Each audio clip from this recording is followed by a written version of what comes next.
Alright, yeah, we're live. I'm glad I caught it. I'm glad I caught it this right before we dive.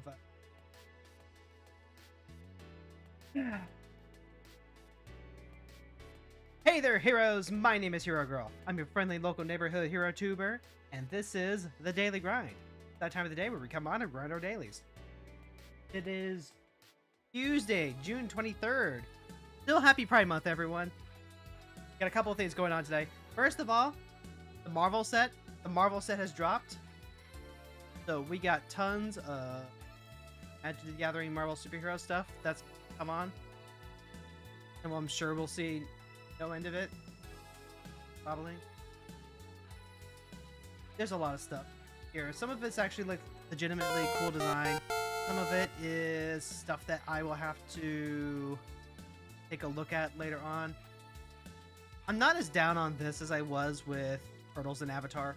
Turtles and Avatar feel very nostalgia baity to me. This is at least, you know, more relevant to current pop culture given the current saturation of Marvel media that Disney's pushing out. But also, I guess it's just like heroes more like really good TV shows that happened a couple of decades back and like fade out to it. Anyway, Lucky, thank you so much for the 100 biddies. Thank you, thank you, thank you, thank you. Oh, I did, by the way, submit to see a tattoo artist about the tattoo. So, you know, search continues. 2026. We had the funds. We just gotta like. Anyway, today also marks the start of competitive Brawl, and we are going to be doing that. I've got the Zahir Glory's Past deck here. This is a deck that I have a lot of fun with playing in casuals. We're going to go ahead and play it in ranked. I've already made a few changes. We got the Chromox in here. We've got Disruptor Flute for enemy commanders. We've got our free commander spells like Deadly Rollick and Flawless Maneuver. Strip Mine is in here to stop any Field of the Dead shenanigans.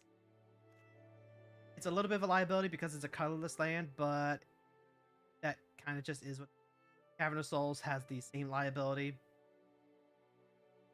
We're just going to go in and we're just going to go play some games. I am really looking forward to finally having this tattoo taken care of. I don't have like any actual schedules and dates for it yet, but played find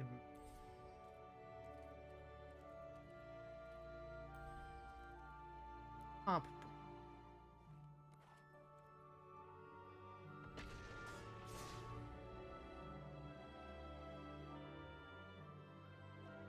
I don't think we'll be starting from the very bottom, right? We might be. No, this is constructed. And we're in gold. We're up against a Yuffie deck already. Oof. Yuffie is a commander that they can play for essentially free over and over again, as long as they have like a small creature that can get through. We're a small evasive creature ourselves, so hopefully get through this. I've got Hunted Witness to help out. I've got Selfless Savior. Get Lost. Your Tutor. The Selfless Savior is really good for stopping. Fine.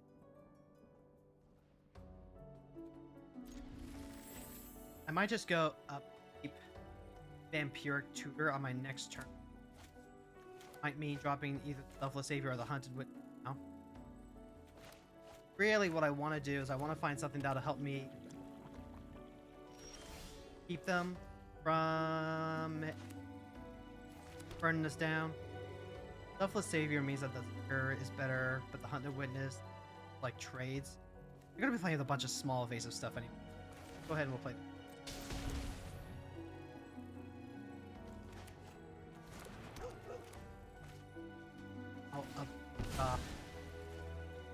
We'll see exactly how this works. Ideally, I would have like a recursive form of removal, but I already took the Priest out. I figured that the Priest would be a little too the format. For art.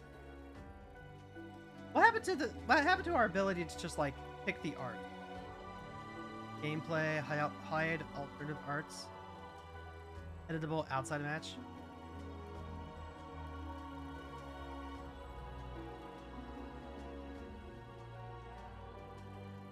If they use removal on the savior, it basically does the exact same job as if it...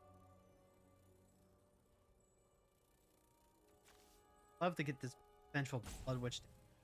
I might actually end up playing this before tutoring with the Vampiric Tutor, depending on what the... Okay, they're gonna shock. Multiversal Passage. Land enters, choose a basic land type, then you may pay 2 life. If you don't enter, tapped this land. Okay, so it's a 1/3. I can get lost then. Means I don't need... Ooh, Fatal Push is even better. Because that means I can actually go... Fatal Push, Hunted Witness.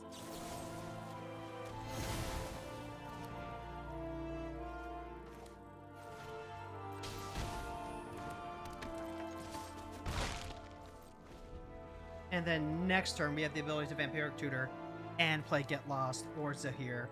I would love to get Zahir going. All we really gotta do is just, like, keep them off of those small creatures. Splinter is probably not, like, the best one. This creature energy might have target creature. Okay, yeah, that kills the Selfless Savior. Oh, wait, hold on. I should have sacrificed it for... That's a... Oh, now they've got Disruptor. So I guess I'm using Vampiric Tutor to grab a full. Oh, wait, no! Active abilities are chosen. Okay. I see. Right, yeah, of course. Just use the Vampiric Tutor to grab my own. Obviously.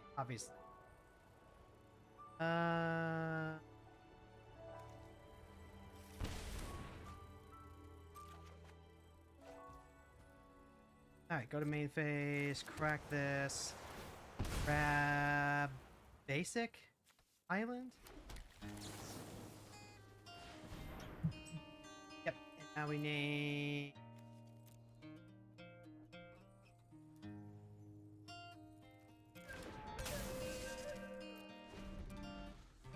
Yep, now we're fine. We just have to find literally any of our artifact removal cards.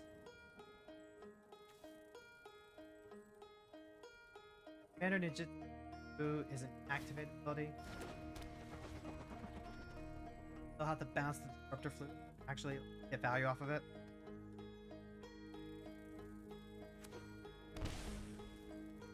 They can also just like hard cast her for, I guess.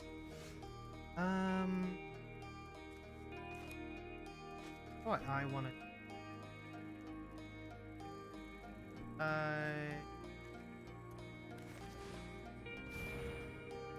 We'll just add Lurrus to our hand, pass the turn.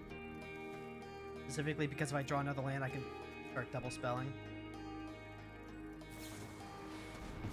Okay, yep. Exile the 1/1. That's fine, I guess. What does Lurrus get back right now? Buffless here. Replay it again.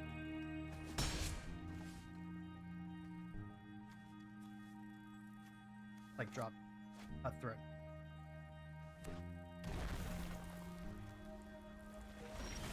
Alright, there we go. There's fetch land for us. I'm gonna go ahead and crack this now, because the only card they have in their hand is 1. I can use grab...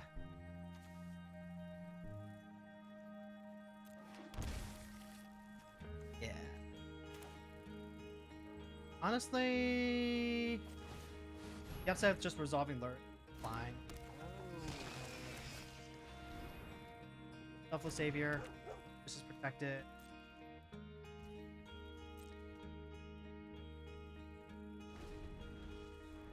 We both have Disruptive Flutes out. They can't ninjutsu theirs. And I guess we're gonna start staring at each other. Well, the lures can start crashing in. Ooh, Snarling Gorehound is good. Creature, another creature. Oh, this creature you could...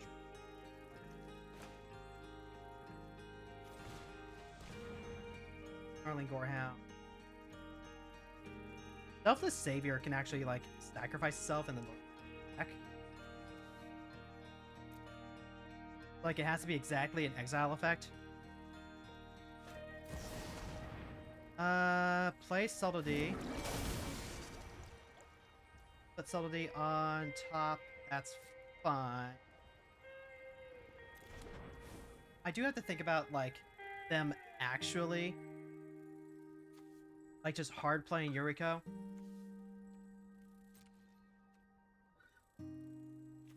Actually, you know what? I don't mind Accurate Alert. Because that's going to negate Subtlety. So use Selfless Savior to save it.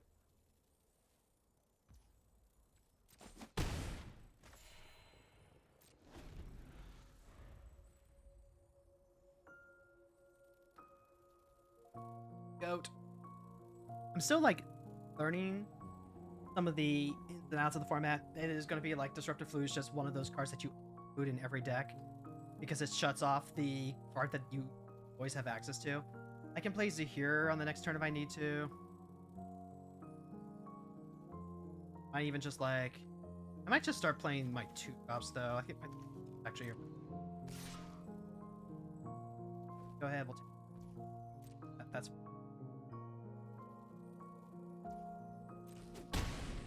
Because they can't activate Ninja.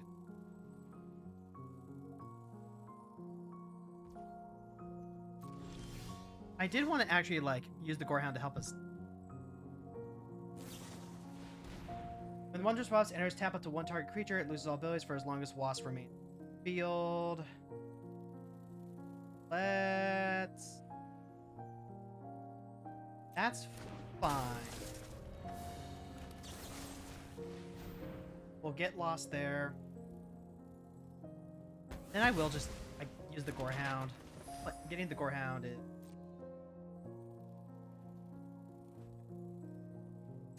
now they have, like... I don't know. Play the Gorehound. They can just play Yuriko, but they don't have any... Does...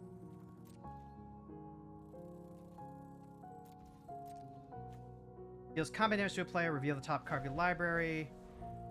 I lose life. Yeah, if they hard play Yuriko, can't do a lot about that. But I do get to start filtering cards now.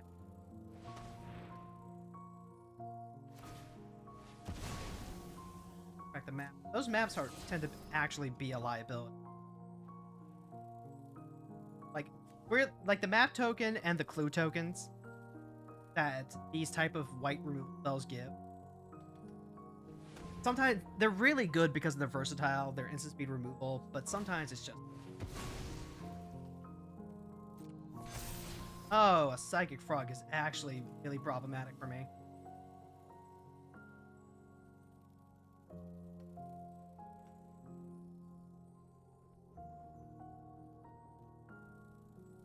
What's also weird is that I don't actually play out both of these.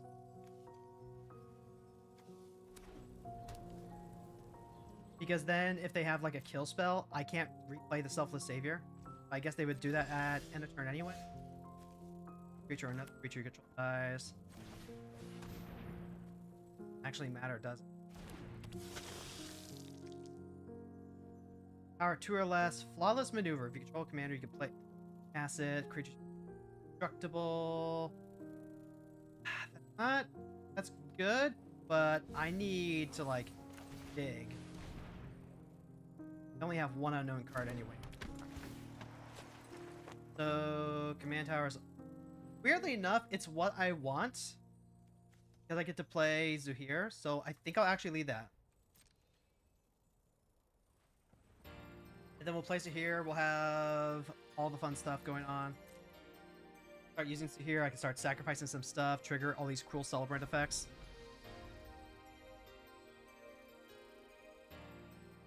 They can play Yuriko. Yuriko's not going to be getting through a bunch of stuff. 3, 4, 5, 6, 7. Snappy. Snappy, Deadly Rollick, Exile Luris. Yeah. I don't have anything to stop that. I don't even have like a sack outlet. But yep, Lurrus is gone forever. But now I know that they're completely out of gas. Go ahead, they'll swing it for 4. Or are they gonna just...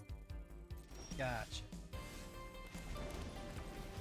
I still can't actually activate Stir, which is awkward. So... there is that, I guess. Second Frog does just kind of take over. We're both in like a super slugfest right now.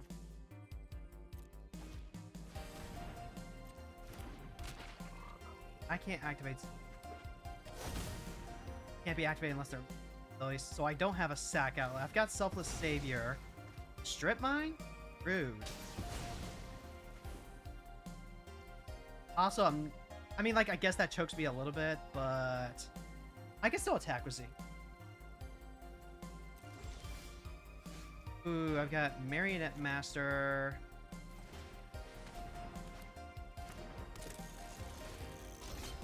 I might actually want on Apprentice. Make it better to block. I want the token. Because now I'm going to have 2 surveils. Try and, like, Rite of Oblivion. That is exactly what I'm looking for.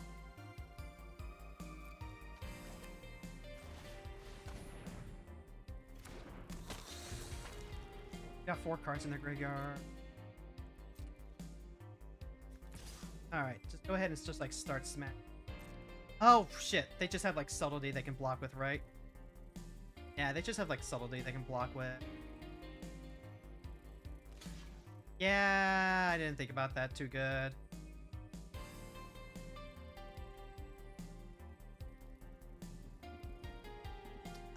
Well.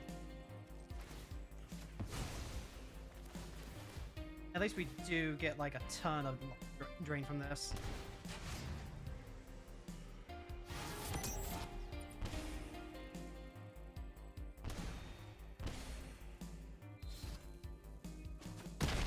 I definitely.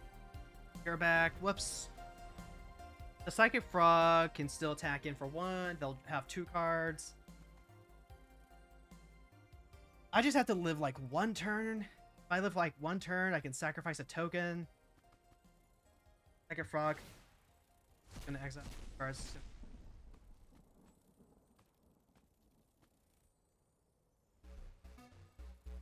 Gotta get rid of that.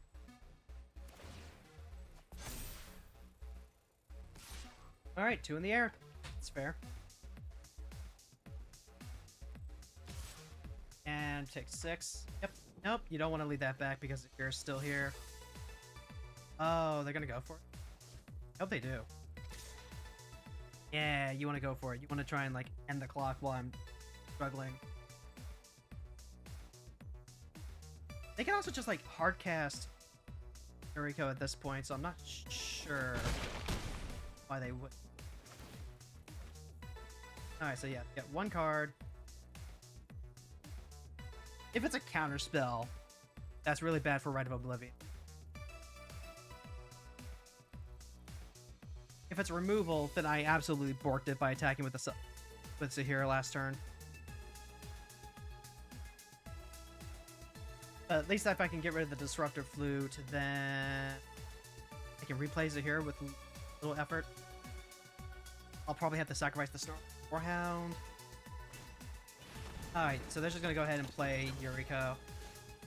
Go ahead and get rid of... Attack the token.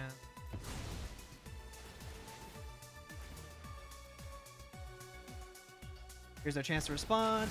Nope. Okay. Now, what do we want to do? We can start sacking to surveilling. I can also leave Zahir back. I think if I just, like, wait a turn, right? Then... pretty good there. No attacks. Pass. Like, if they attack with Yuffie, they can't jump the frog. the heroes online so I can even sacrifice the Gorehound. Start, like, draining them out. Actually, can I just, like... Oh, I could have done it, like, last turn, huh? Because I've got, like, 4 different Blood Arts effects. 2 sac effects would do it, actually. Nah, this is fine. I can sacrifice the Gorehound and I can sacrifice the Cruel Celebrant. But also I can use this to block. No, I'm fine.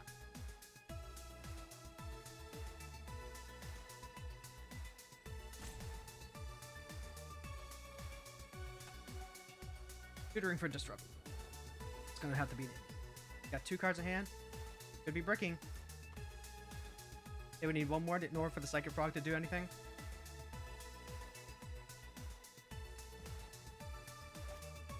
Okay, so yeah, they're gonna go ahead and tap out for that. Draw 3. These kinds of cards are like really brutal with Yuffie because we lose life equal to the mana value. So if they reveal that the Treasure Cruise, we just take 8. That's like a third of our life total. Alright, yep. Frog get big. 7. That's 8.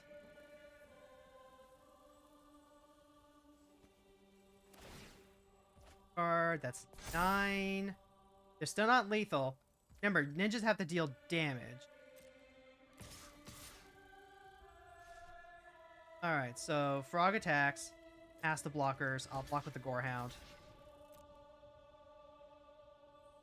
And then I'm just gonna let... Yeah, exactly. Okay. Could have played that a little tighter. But we're still learning. I mean, we're in gold 4, and we're just gonna have to keep learning as we keep going.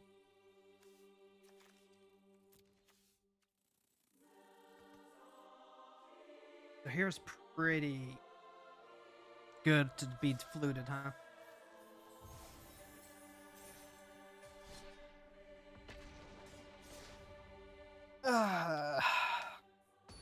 I've got too much going on, chat. Too much going on. Too much to do and not enough time to do it. I can do weekly stuff. I don't think I can do, like, thinking about stuff every day type of stuff. Witch's Oven, Flawless Maneuver, Bitter Bearer, Spectacle of Destruction. This hand is okay. The opponent gets to go first, so it's not like... Spectacle of Destruction would help us out with drawing cards. Flawless Maneuver doesn't do anything against Breya. Bitter Bearer... help us get to... Am I supposed to mulligan this, actually? I think I am. This is... I like this. So, Strip Mine, Malakir, Rebirth, those are our lands. We can't give those up, which we can't actually cast the Garrett Cat. Oh, that's an indestructible. Gotcha. I want...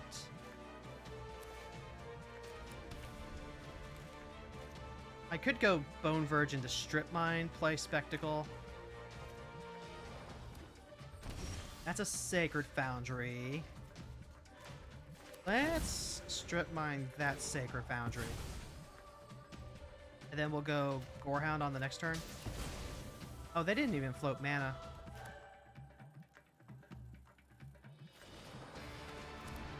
And then next turn we'll play Spectacle. I'll play Spectacle rather than Zahir because I feel like the Breya decks tend to go harder towards control. Taps for black. Let's see, double blue.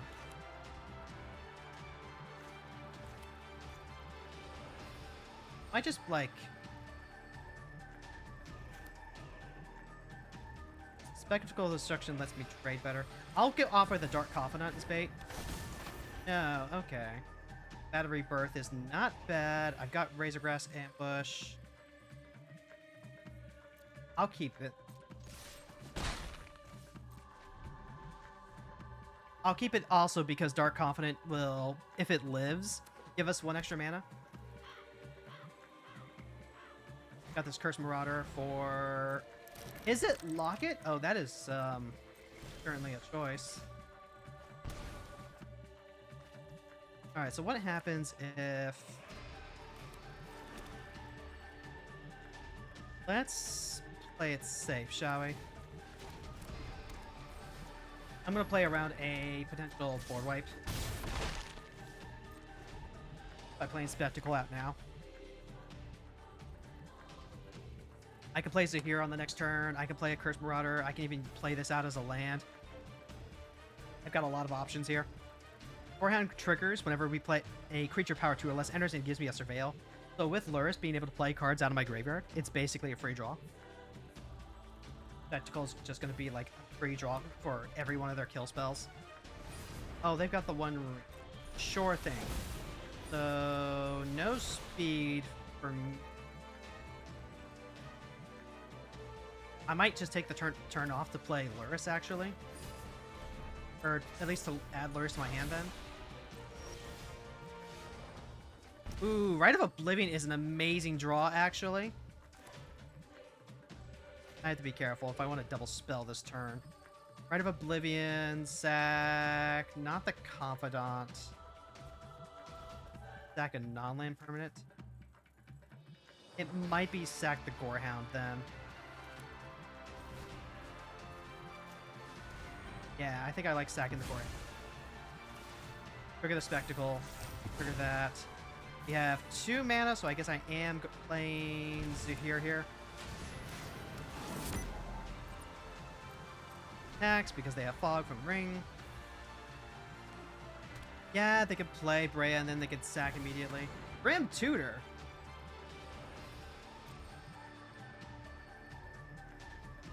Hey Teddy, thanks for stopping by. Waiting for the day where I make a hero tribal deck.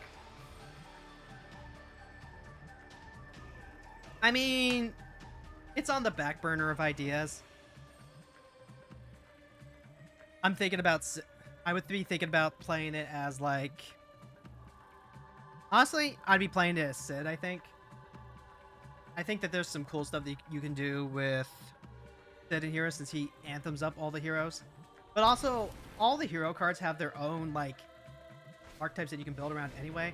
Ah, it's just one of those, huh? Ashnuts or stack stuff for mana. Well, it's a good thing I have this Rite of Oblivion.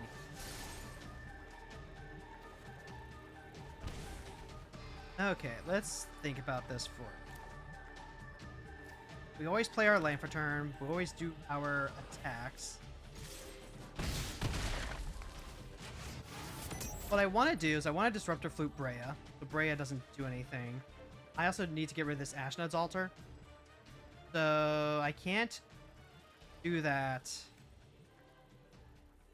I could sacrifice the Vat, I guess. That's a little frustrating. Spectacle, I guess, could go away.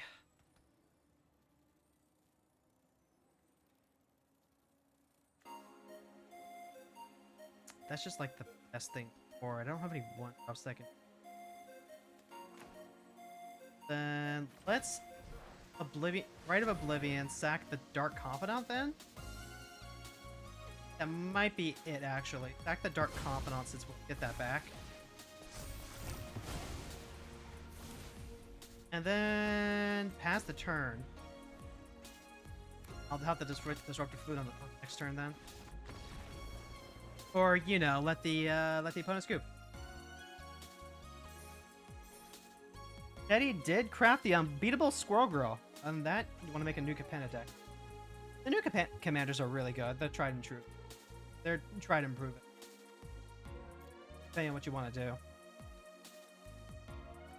Like the Jaya, the cat that goes super wide. He's really good for aggro. You can do some fun Cormilla stuff. The Sphinx. The Sphinx is also really good for both Reanimator and kind of go white strategies. Do both of those. Nice. The Jund commanders are... They exist, I guess. Aim to go for shield counter stuff. You can play Spara. You can play Spara as like a Future Sight combo deck. Or even just like proliferate stuff. Shield counters don't win the game, so, you know, you end up just eating them for being able to play spells.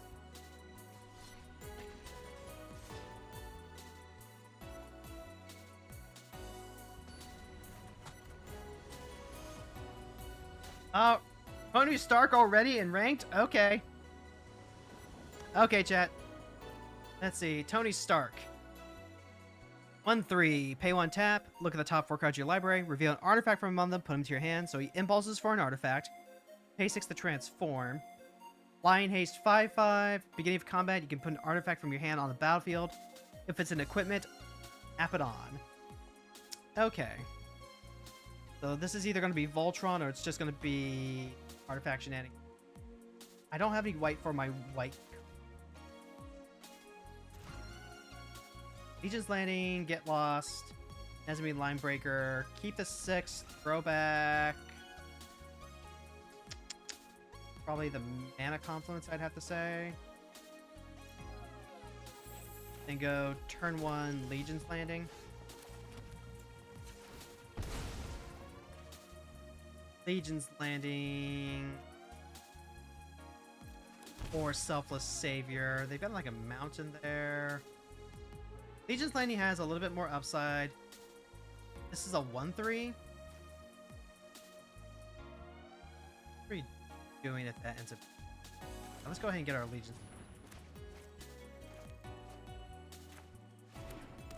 And if we need to, we can tell Tony to get lost. Sets us back on tempo a bit. Okay, so they are going for the turn 2 start play. Now we have a few things. Fatal Push, see if that works. Force of Will or Force of Negation, one of the two. Yep, okay, so Force of Negation, eat that. Go ahead and drop Selfless Savior then. And then this isn't sorcery speed, so they can just play draw go at this point. They're not going to. Okay, so they're going to impulse for an artifact. If this wasn't a tap land, I hate seeing my surveil lands in my opening hand. So maybe I was actually supposed to put that back. But what did I put? Mana Confluence, right? Yeah, I put back Mana Confluence. Yeah, I think I was supposed to put that back. The Aether Spark. That's pretty good, actually. Alright, this helps a lot. Aether Spark doesn't really matter if they don't have any creature. So there's your get lost.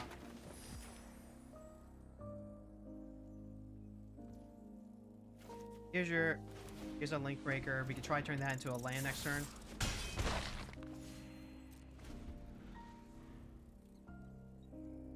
You could also craft Elspeth eventually. That gives you flying, lifelink, first strike, or vigilance counter, and just aim for punching. Yeah, you could. You could. Cloud Key for artifacts. Yep. Then yeah, I had to go here even counter him because getting the oh, Palantir Orb. Okay, yeah. Pass. Go ahead. I'll lose life. Naturally. Palantir is like a real claw. Deadly Raw. That's good.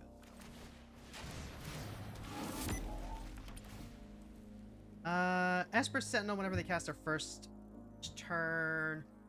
That's not bad. That does, like, tax them a bit, but I need removal. I need more removal.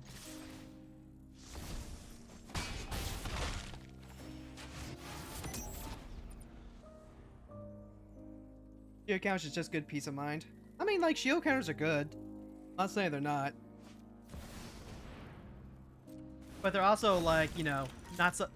There's something that's really hard to potentially build a deck around. You know what? Chrome Lantern. I just let the Palantir be an extra card, especially if it's a...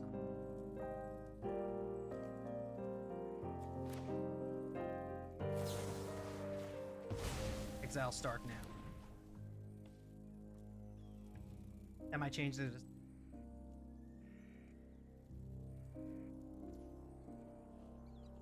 And am I sacrificing a card? No, I am not. I'm trying to decide if I was willing to sacrifice any of my tokens, but I think I'm just fine playing, like, Chris, right? I mean, I don't know. The Surveil is pretty valuable. I might actually sacrifice the Line Breaker here, just to, like, get a replacement card, just so that way we can keep digging. I want to be able to add lures to my hand, because I'm not really doing a whole lot else, so if I can find, like, a 2-drop or anything like that, fine. Opponent decides that, you know, losing Mr. Stark is a little too much.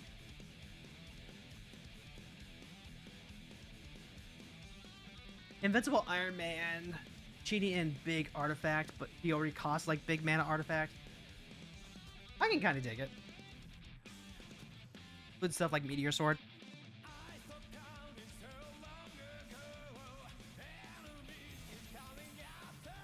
You got Lord Xander, but he's better than the 99. Agree.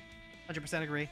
Lord Xander is, unfortunately, not a particularly powerful commander. That's really, like, you know, the more constructive way to look at it, right? Okay, we're up against Chandra, Torch of Defiance. This is a mono red deck.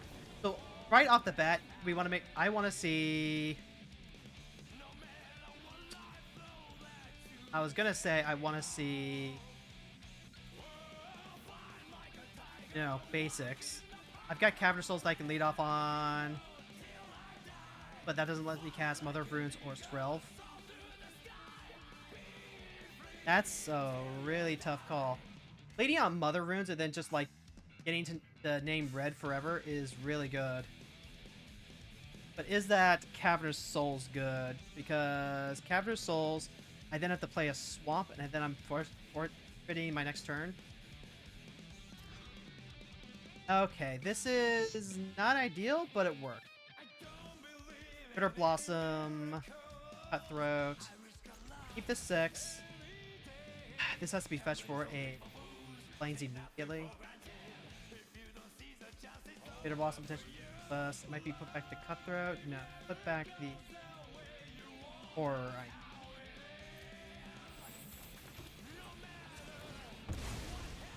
We're playing basics specifically, so we're playing around Blood Moon effects.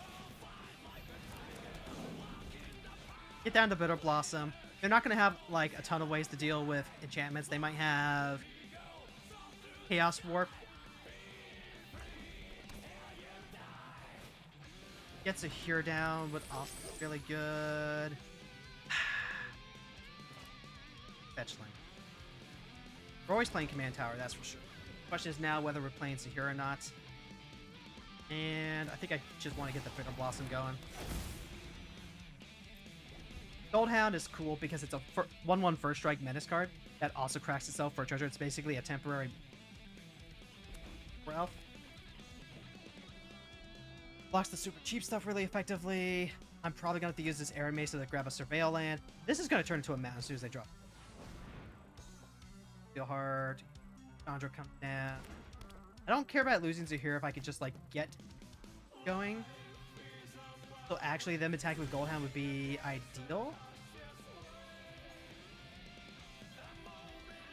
I might just play the Cutthroat though.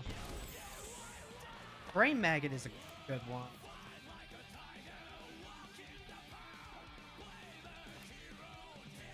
They would minus Chandra, but they would just, like, get it back. Let's go ahead and play the Cutthroat. They would have to spend removal on it. I want my Arid Mace to grab another basic. Because then at least I have basics available. Like, then they can't just strip my mind one basic.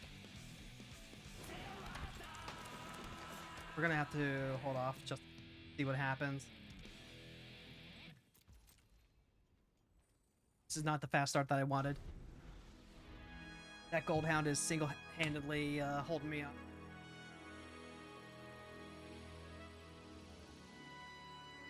I'm always Ron, thank happy you so to much for the take your resub. money. Thank you, thank you, thank you. Yep, alright, so they are going to cash in their dog. If they, like, minus her, actually... You wanna play with fire, huh? They're not going to minus her, right? They're going to go up to 5. Then I'll be free to Brain Maggot into Zahir, actually.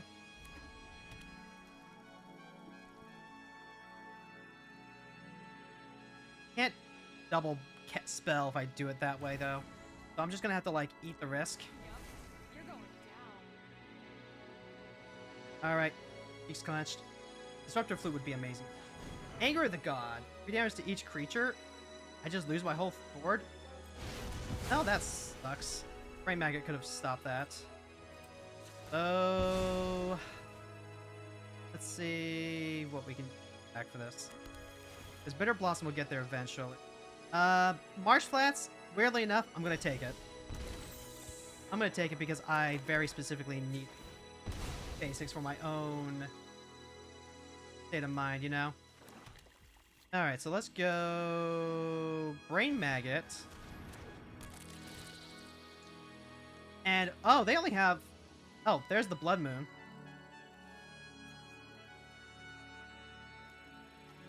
Yep, there's the Blood Moon. And then... I'll go ahead and cast it here now just to get this going. I can still sack, right? Yeah, I can still sack another...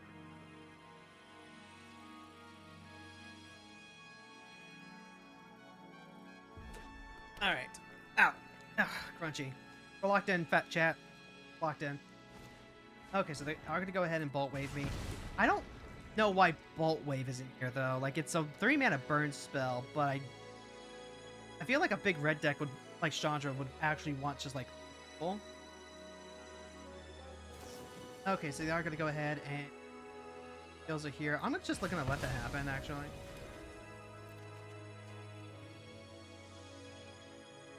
And then Chandra can minus the Brain Maggot, I guess. See, they hit Cathartic Reunion, discard 2 cards. They can't actually play it. This might be Infestation Sage also.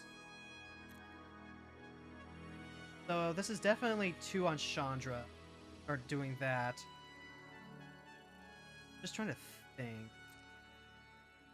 Actually, give me 1 here, 1 here. Now you're asking for it. And then I can play Luris, but probably better just to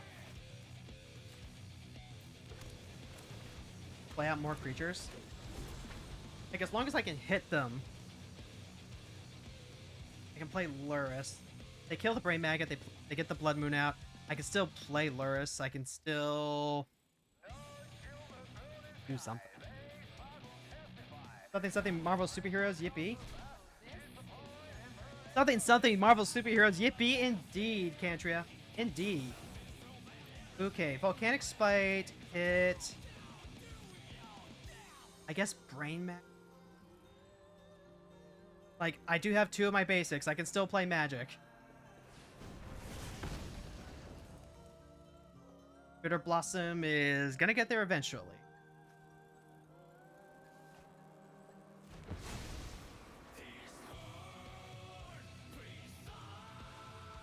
Trying to think.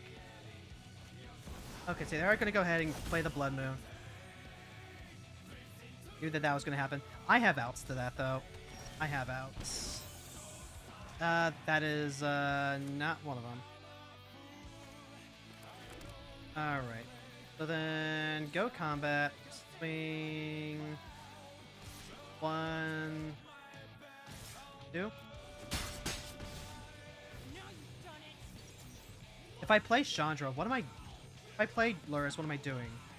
I can get back the Brain Maggot, but... I think it's just play Zahir. Pass turn.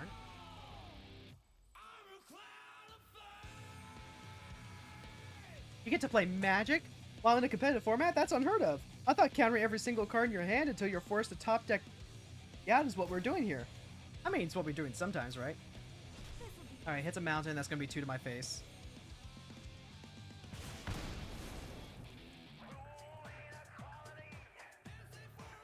Chandra's at 5. I mean, like, I can play Luris. Luris gets back. Secure. Okay. Discard. This is going to be a slogfest. I'm flooding out so bad. And not even the cards I want. What commander from New Capenna would you say is not good? None of them. I wouldn't say none of the cards are, like, not good. If I'm being honest. Like, some of them are certainly lower power than others, but I wouldn't say any of them are, like, bad. It's very rare that I can just, like, actually get to a point where I think a card is bad. Whatever, one more creature control die, create a food token. That's where I want to. And then we are going to go ahead and go.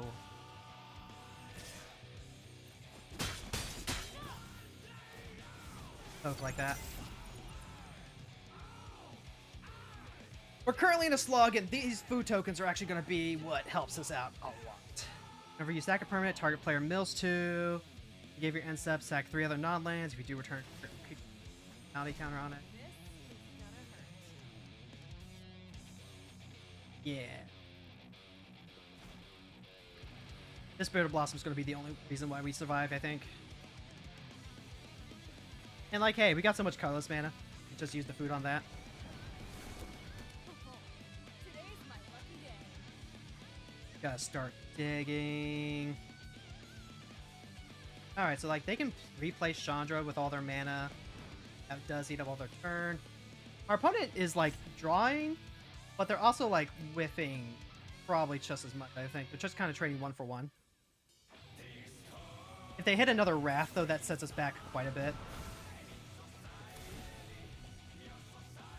I've got this Luris in the wings. Getting Luris back with a Scavenger's Talent is certainly something. Authority is kind of cool. I could play Authority. I don't think that does anything, but it's a thing I can do. I think... Let's go... Aza here. Go to combat. Go 1, 2, 3, 4. Send it in stage over there. And then I might actually just start sacrificing with Zahir, actually. Yeah, let's go ahead and sacrifice the Sage, I think.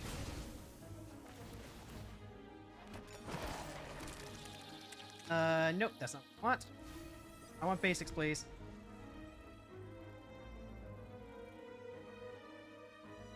And now I'm just got like a head start on the food processing.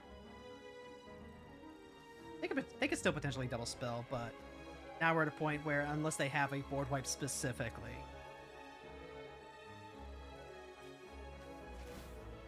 Okay, they're gonna go ahead, they're crack the Mind Stone, they're gonna try and find that board wipe. And there's still like, oh god, like 3 or 4 at least that they can have in mono red. They can play them all too. Cathodic Prior, discard 2, draw 2. Okay, they're really digging now. And see, look how important these little basics have been. God help me if they draw their fucking strip mine, right? Okay, yep. 2 damage to every creature. That's literally the board wipe I was worried about. Is it better to just like leave Zahir in the graveyard at that point? Then if I continue to flood out, I want like options. Esper Sentinel is a creature. That's not what I'm looking for. I'm looking for something that either destroys Blood Moon. Yeah, we'll send Zahir back to the... Oh yeah, we get another zombie. Yeah. Honestly, that's part of why I was thinking like sacrifice a fairy rather than the sage, but I didn't want to risk them having like another.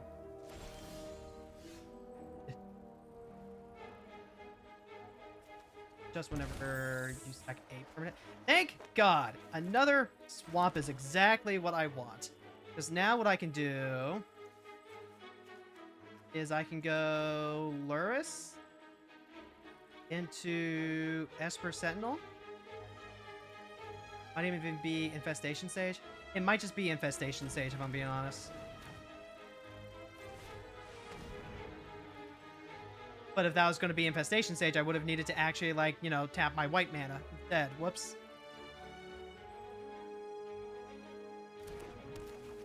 Also, this is whenever you one or more creatures you get gold eyes. So, like, yeah, here's an Esper Sentinel now, I guess. Not going to do a whole lot. But so be it. And then, yeah, they can go ahead. They're going to kill Luris. That's whatever. I still have Scavenger's Talent that I can level up twice next turn. Stack 3 other non-land permanents.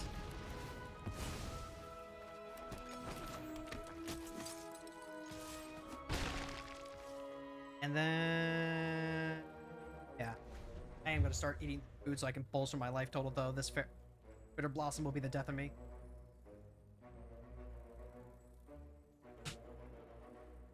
Okay. So... oh, that is backbreaking. That is absolutely backbreaking. They just have the one now. Okay. I guess we're taking a turn off. At least they're not casting Chandra this. This also means that if we draw Oblivion...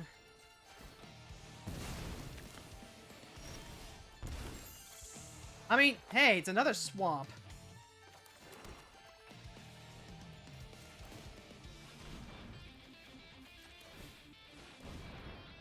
Then I can actually play out the Authority here.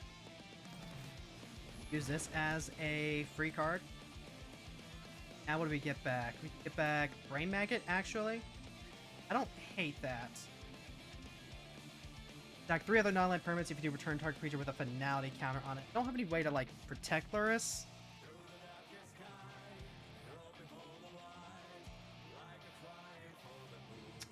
I think I'm willing to do it for the Infestation Stage. Brain Maggot might be more relevant on a turn where I can actually target them. Stack the Authority. Stack 1 flyer. Stack 1 food. Get back the Infestation Sage. The Infestation Sage is not going to make a replacement, but who knows? Alice Ilcor, yes, excellent.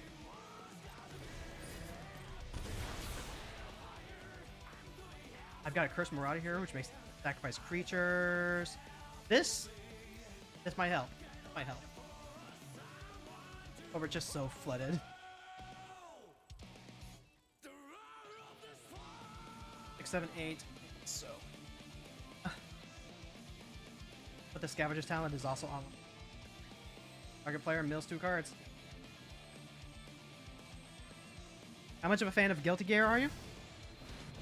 So, like, I would say that I am more than a casual fan, less than a regular. That's how I would put it. Like, I've played Guilty Gear Strive. At one point, I was trying... oh my god, that's huge, actually. That is huge. Basic planes.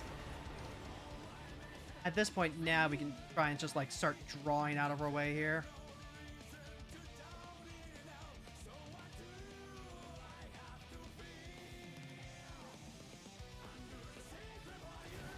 Okay, so Chandra's actually gonna... got 4 mana. 3 if they want to draw with the ring. I think with the ring out, I just need to start turboing them down, right? Like, I need to send 2, 3, 4, 5 at Chandra. So that way they can't... they have to, like, keep recasting her if they want to use her. So as long as I have foods, as long as this Bitter Blossom's in play. Okay. Discard. Also just here again. Ventus Fair. That's not a problem with the Blood Moon out, fortunately. This does absolutely mean that we're looking at playing the Brain Maggot, taking their best options. Yep. This is like bad for a couple of different reasons. I don't want to just like get free value off Chandra. Well, they should try Guilty Gear. Certainly heard enough about Bridget without playing it once. No cards, I think.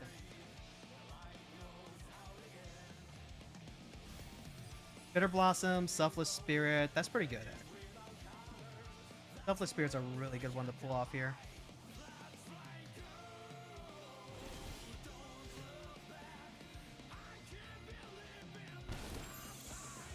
Spectacular Spider-Man. Don't mind if I do. 4, 6, 7, 8. I get back Selfless Spirit on my turn. Yeah, I think that's worth it.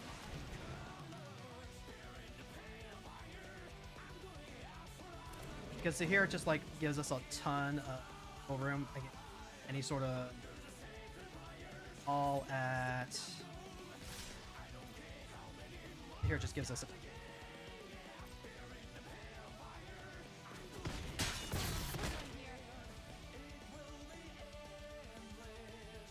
I'm willing to sacrifice 3 tokens for it. I think I am. This is just gonna like get exiled anyway.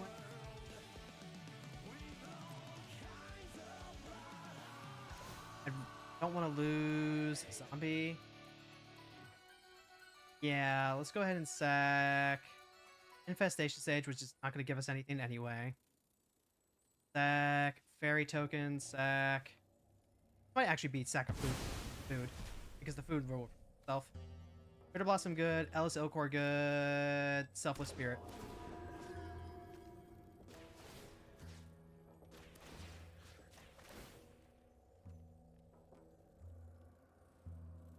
Especially on the NSFW side of things. Shut up, shut up, shut up, shut up. You're not supposed to know about those.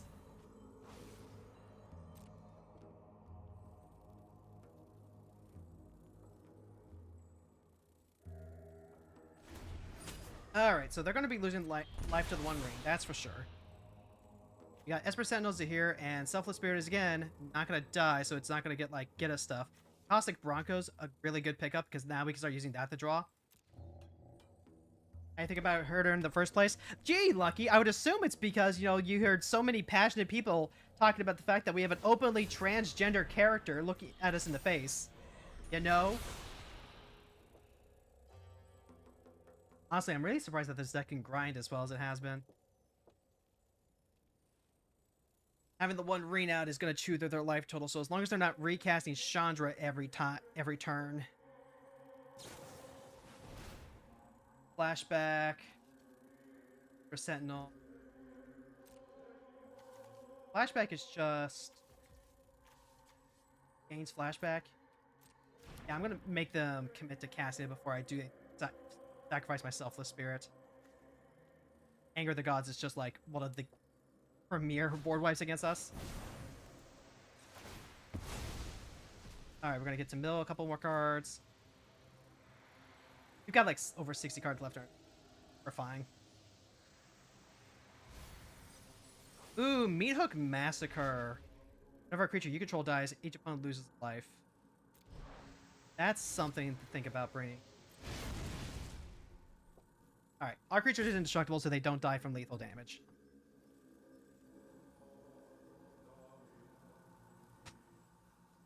And now I am just going to hold up Spider-Man. I'll hold up Spider-Man because we need continued Wrath protection. Voice of Victory would be a phenomenal bring it to the table. He's in Pyromancer.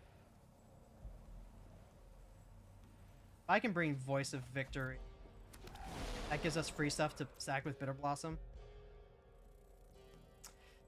I could sacrifice the Esper Sentinel.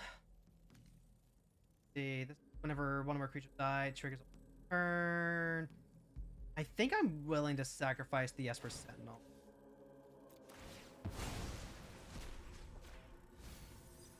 Alright, what do we want? Fatal Push. Fatal Push is pretty good here because it gets rid of the Pyromancer. Like, I just go ahead, sacrifice. Make 2 more foods. Ooh, Cauldron Familiar. Sack food, return this from the graveyard to the battlefield? Yes, please. Alright, and then now we can just, like, start pushing damage, like...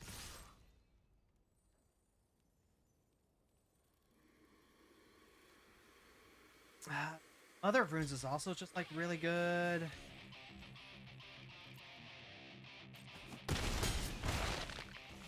Alright, so we're gonna go to end phase. What am I willing to give, like, all these tokens up for? I can do Mother of Runes. Meat Hook Massacre is also really good. Actually, because it turns us sacrificing token. Gotta be the Voice of Victory, right? Gotta be the Voice of Victory. 1, 2, 3. The Voice of Victory is gonna give us extra stuff.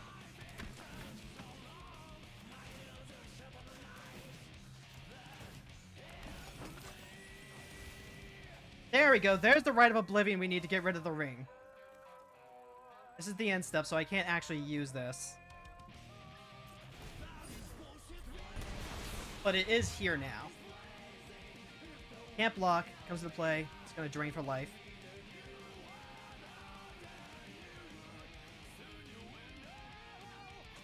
The Scavenger's Talent is doing a lot of heavy lifting right now. Getting Jadar back. That would also be really good. We just need to grab more token for what we're going for. Cindercone Smite on Zahir. That is probably fine. 3, 4, 5, 6, 7. No. Let's do this, actually. Spider-Man to the rescue. Yes, have heard from the Lord from the game because before they canonically said she's trans. Yeah. But also just like... So here's the thing, right? There's actually like stuff that you can watch that will basically Guilty Gear has an in-game anime that you can watch on YouTube, and that's a really good one. Bridget's not in it, but she was in the actual like literal Guilty Gear anime. Although we're really digging through everything now. I can even get back Spider-Man on the next turn. Just so that way we can keep up protection. Alright, so yeah, Artist Talent happened. They got to discard Ox of Agnos. That's a exile 8 other. Discard your hand, draw 3. And it escapes with a counter on it, so it's a 5/3. Pretty good. Honestly, the One Ring might just kill them. One Ring might actually kill them. And do I actually need... I don't know that I need to use these food tokens as life gain just yet. Although I'm absolutely going to use it on the Cauldron from there. Yes. They do get me...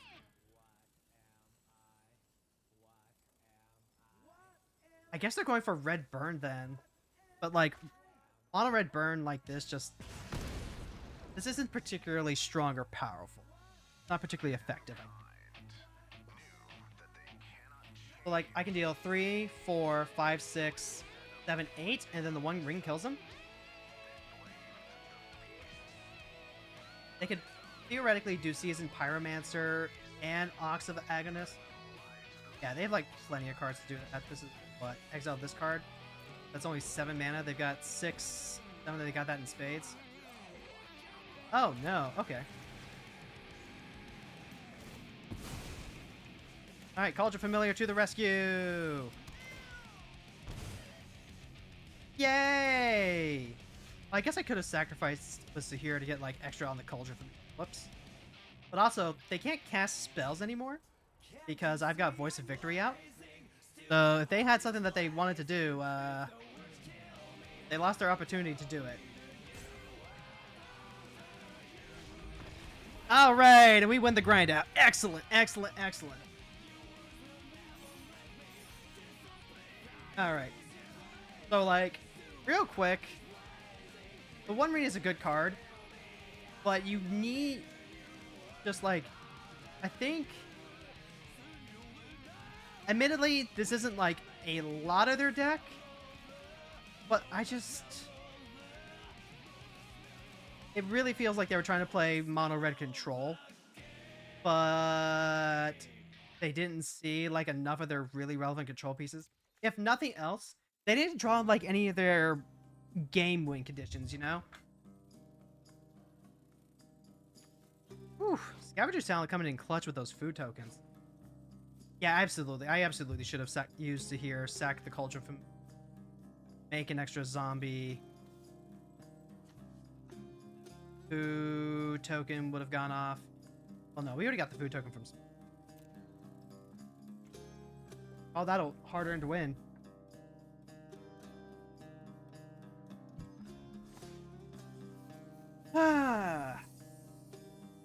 Today's the start of a new season, so I am going to be playing Magic for the whole hour, I think.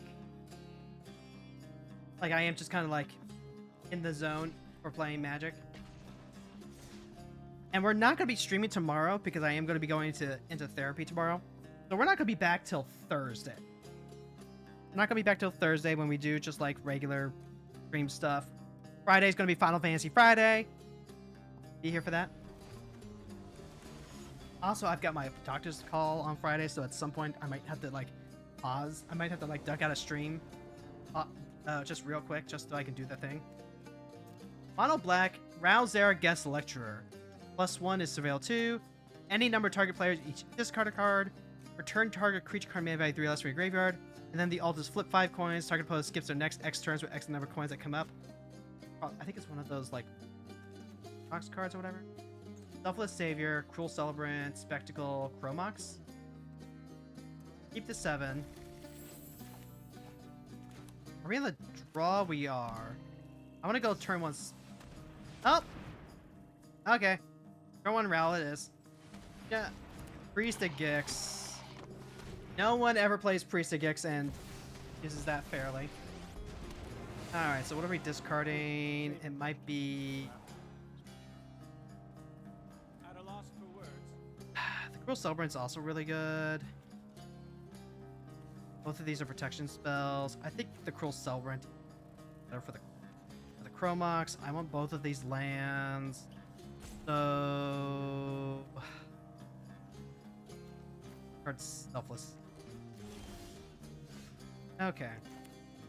So, here's Godless Shrine. Here's Chromox. Imprint the Cruel Celebrant. Here's Spectacle of Destruction. Pass. Now, Ral can continue to just, like, try and strip my hand down. At that point, he's basically just a Davriel that can re-plus himself. So, like, not fantastic or anything. Cult Conscript, so they're playing, like, a black aggro version of this, I guess? Choose your words. Oh, God. The Plains or the... I think I have to discard the Swamp?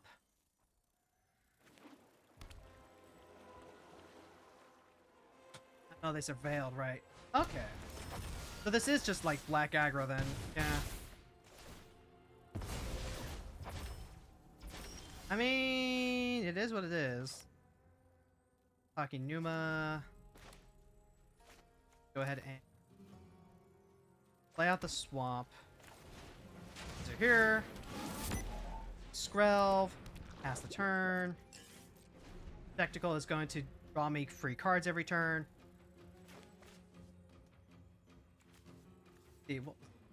Timeline Caller. You may cast this card from your graveyard using its warp ability. Okay. Stitcher Supplier. Sack the Stitcher Supplier. Talking Numa's like 2 mana currently. Buy back a creature. Alright, so they're going to turbo into their deck for something.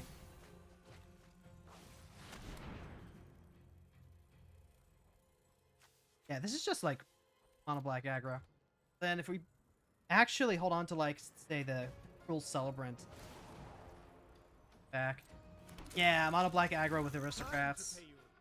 Means the Spectacle of Destruction is going to be plenty full on its own. They've got one card left. Okay. Okay, Rao's not a bad deck commander for that.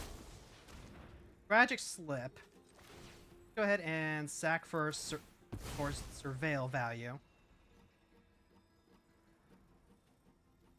Then activate only if a non-skeleton creature died. That's fine. Infestation Sage is pretty good, but not what I think I want. Right now, Zahir only blocks everything but the priest. I can replay Zahir on the next turn. I take one from that. I think I want the sack outlet. Authority of the Council is huge, actually. Yeah, Authority of the Council is pretty big here. I can also, like, Taki Numa. So, here's Authority of the Council. That's going to give me a ton of life and stop their haste creatures. I can play the Snow-Covered Swamp. Add Luris to my hand. Pass the turn.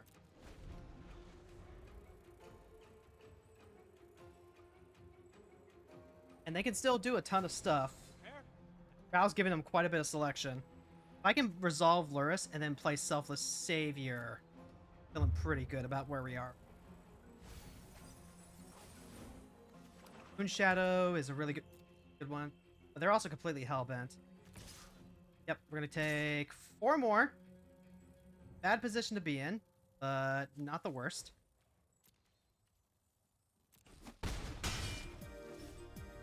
Because right now they're running on Fuse. They have Rao for selection, but they're running on Fuse. Ooh, Meat Hook Massacre. That would wipe out everything for sure, yeah. If I do that for 2... I'm basically just down Zahir, right?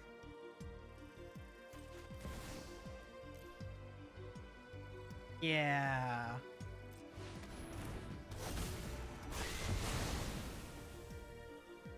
And yeah, we'll go ahead and put Zahir back in the community.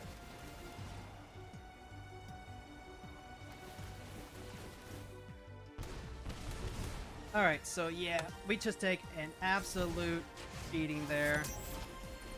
But then we get a bunch of life back. And now we can Luris, we can get back Selfless Save, get back the Selfless Dog. And then they can rebuild everything. Actually, this is a really sweet idea for a deck. I like this. I've always really liked all these cards that can get themselves back.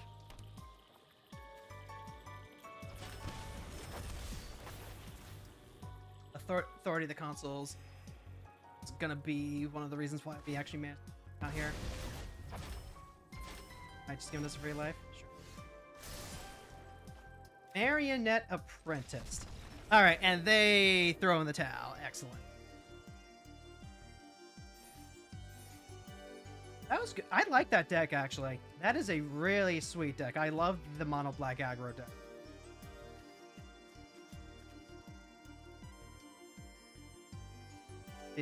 We're fortunate that they didn't grab any Thoughtseize effects to hit Luris early.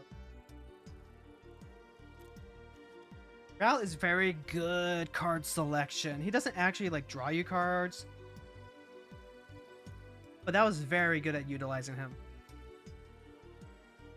And then we would have had 4, 5, 6. So I would have wanted to go Luris, Selfless, Apprentice, or even just like Apprentice into Luris Selfless. Spectacles, Destruction, Authority of the Consoles, Meat Hook Massacre. It takes us a little bit to get set up, but once we do, take over this matchup pretty reliably. Daring operative.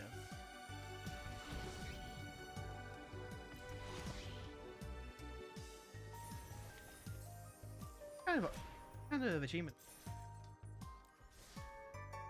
Oh, it's a special seasonal one. Celebrate the arrival of Marvel superheroes with new limited time achievements. Play 5 games. Wow. Build one or more cards from... Actually, hold on. Oh, you get the, Okay, the fact that these actually give the jumpstart cards... Okay, I'm way more on board with this. Play 15 games. Has 10 or more heroes over any number of games. Hey, that hero deck might be coming sooner than you think. Play 50 games, 30 or more hero spells. Cast 100 white spells, 100 more hero spells, blue spells, red spells, green spells, black spells. Gain 1 or more life 50 times over any number of games. Cast artifact spells or sack artifacts. Cast 50 or more spider spells. Put 1 or more counters on a creature you control 50 more times over any... Gotcha. Okay, I like this, actually. I like this. Like, some of them are pretty, like, you know, generic. Like, you know, play your spells and everything. But now the incentive is just getting free jumpstart cards? Hell yeah. Hell yeah. I'll gladly take that. Yeah. Okay. And then you get experience, you get Young Avenger, you get titles or whatever. Okay, yeah, I think we definitely have to build a hero deck now. I was thinking of building it like Sid because Sid can anthem up any of the heroes and artifact creatures. Well, there's a Katara. But maybe it's Raha? The opponent goes first. Fatal Push helps us out there. Go Bitter Blossom on turn 2. Can't deal with that ever. Is this good enough? I want to believe it is. Now, they might be starting with like a Daze, Force of Negation, Force of Will, anything like that. Bro Mox off the start.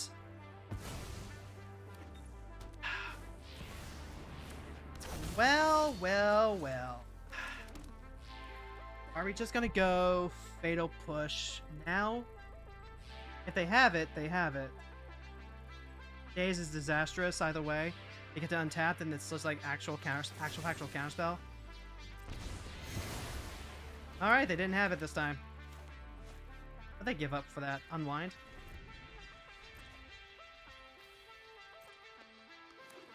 Alright, that's an Ancient Tomb. They can cast her again? Alright.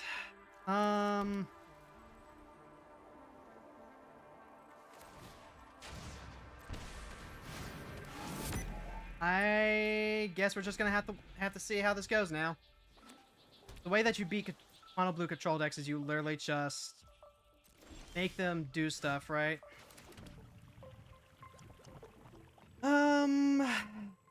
I have to think now. Tara's only a problem if she attacks us. We can't not do stuff. Our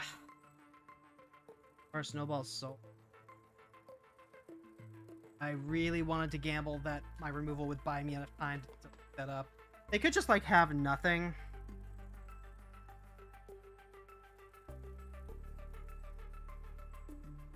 What am I doing in my life? I guess... make them have it. Like, a million counterspells aren't gonna do anything off the cup.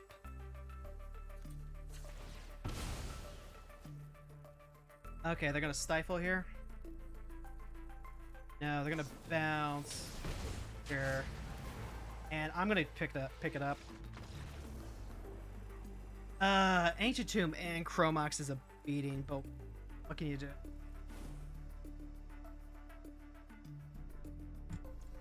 Lucky's evening is saved! Work delayed until Thursday, so you can get in a little more questing before bed.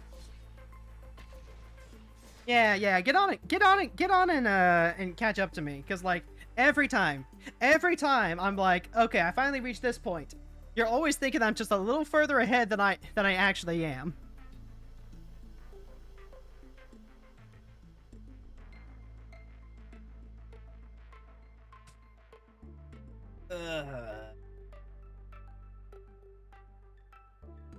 So, like, here's the thing, right? There are cards that I would prefer not to see in the format. Cards that I personally don't have fun with and would remove if I like, just had free reign to snip everything out that I wanted. But this isn't a bans issue, right? This is not a bans issue. This is a, hey, Wizards, stop making fucking pushed magic cards issue. Just, WotC, please stop. Please stop. Please give your employees time to actually, like, balance their format. No, it's hard to say no to just, like, a fistful.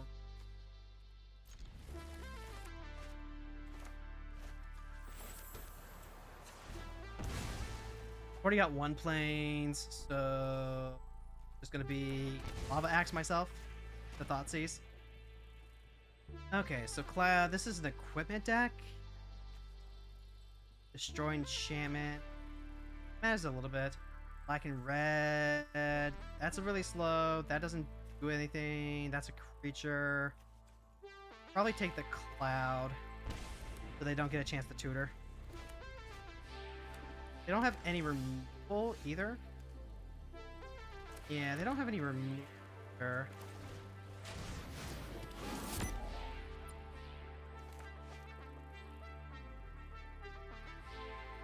Well, the Veronic thing was just misremember what happened.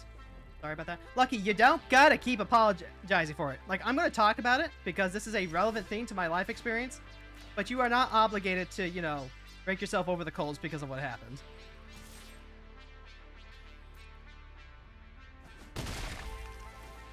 Alright, now let's artifact control. Gives me perfect.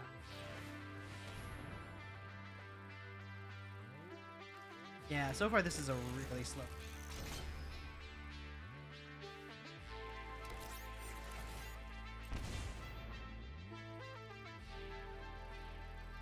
So even if they like try and wall us with lightning, fine.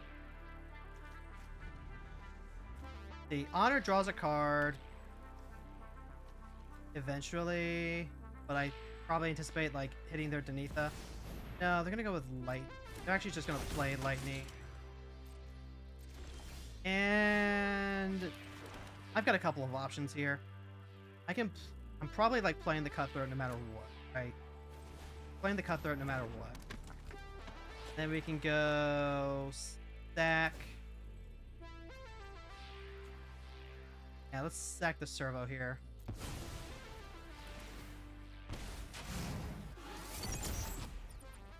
Which is 7? Sack a creature, make a food token? I think we're looking for something that helps us like get over the finish line. I'm actually gonna see if I can like get them with a little Swords to Plowshares action. Like if they go cast Honor, put it on lightning. Oh, they're just gonna play Sword of Sinew and Steel. Okay, sure, yeah. I mean,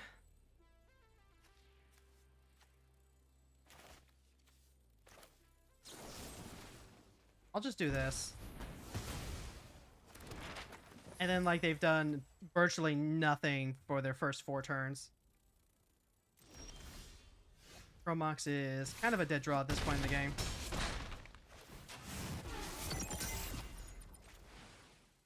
We'll just add Lurrus to hand, pass the turn.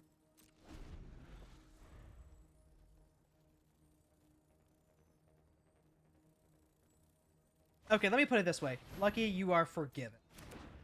If that helps. You are forgiven. Okay, yeah, this is what I was waiting for. I wanted to see if I could, like, get him on. Pass. We're gonna go ahead. That Garrison Cat. Trigger a bunch of shit. And then Flare of Fortitude is a really good one to draw. Recast, Garrison Cat.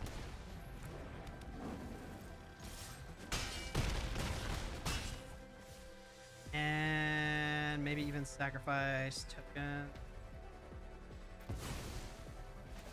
Just to get some extra raw power.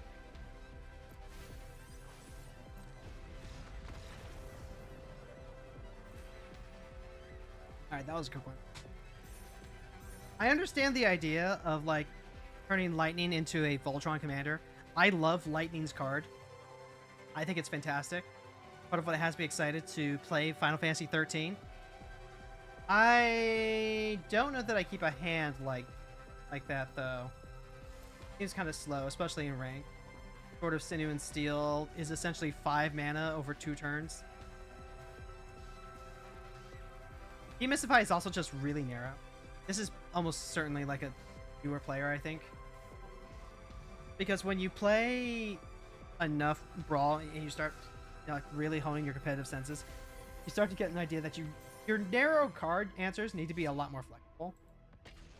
It could also just be someone who was trying out a new deck but didn't have the wild cards to really get all the stuff, so that's also really understandable. Taskmaster, Mercenary Mimic. This is one of the new hero cards from Marvel. Or I guess villain. Begin your first main phase until your next turn. Taskmaster becomes a copy of up to 1 target creature on the battlefield or a creature card in the graveyard, except he's Taskmaster. So this could very well be like a Superior Spider-Man type effect. In which case, Dawnbringer Cleric is exactly what we want. Keep that. Play Scavenger's Talent to start with. Let's play Field Courtyard. Drop the Authority of the Consuls, actually. Malakir Rebirth is a tap land. Disruptor Flute. Ooh. Disruptor Flute definitely make it go past the turn. Wait for them to do something. Consult the star charts. First things first. Rack this.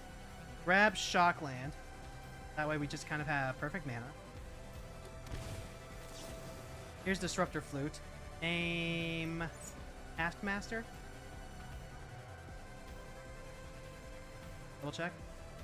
Mercenary Mimic. Alright. Well, we won't have to worry about Taskmaster for a hot second. Must have really needed to dig if they used to consult the star charts this early. Mindstone, fetch land. Good shit.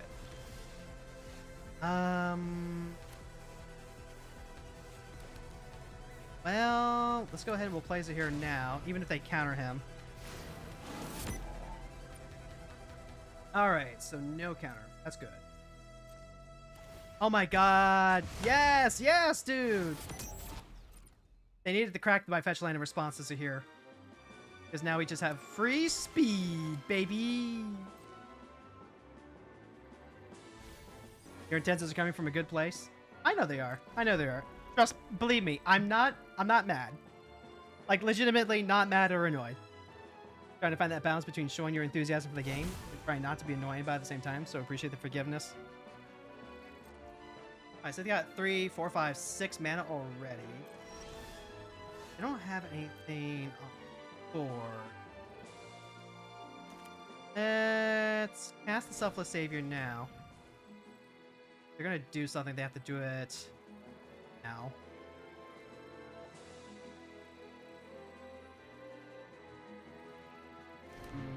Nope, it's on board. Alright. Tapping the Ancient Tomb does also tick this. So that's also something. If I play the Skrelv here, actually, and I lose out my swords, I think I actually want to hold up swords, weirdly enough. Because even though I have this Deadly Rollick, if they just remove Zahir, I don't have the ability to play Deadly Rollick anymore. And I'll use the swords now if they decide to play Taskmaster.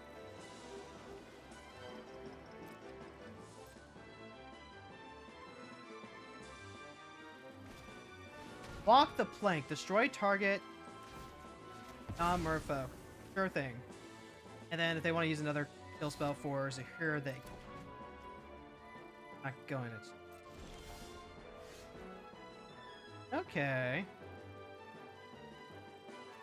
And here's Scavenger's Talent.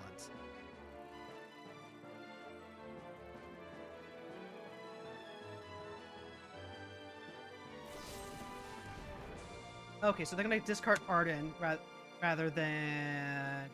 That's fine.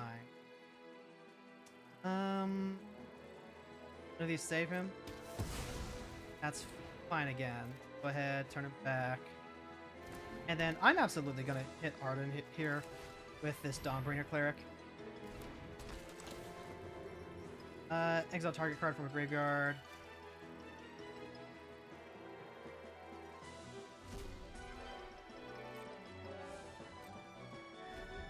So now they have to have a way to discard a card and then play Taskmaster at the exact same time. Deceit! Enters if blue was spent, return up to one other target non-land permanent to its owner's. If black was spent, target opponent reveals their hand, choose a non-land card from it. Let's see. You control and gain hexproof. Okay. Let's see what they do here. They might choose to bounce the Disruptor Flute and then make me sack it. No, they're going to target that. They're going to target the... You know what? I'm just going to go ahead and sacrifice my Dawnbringer.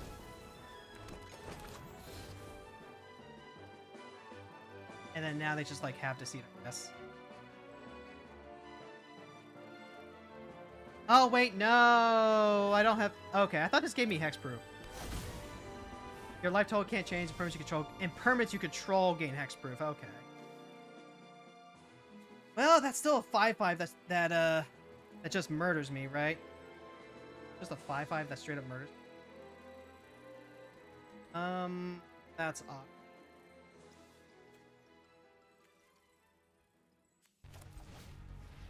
Play Scrub, I guess.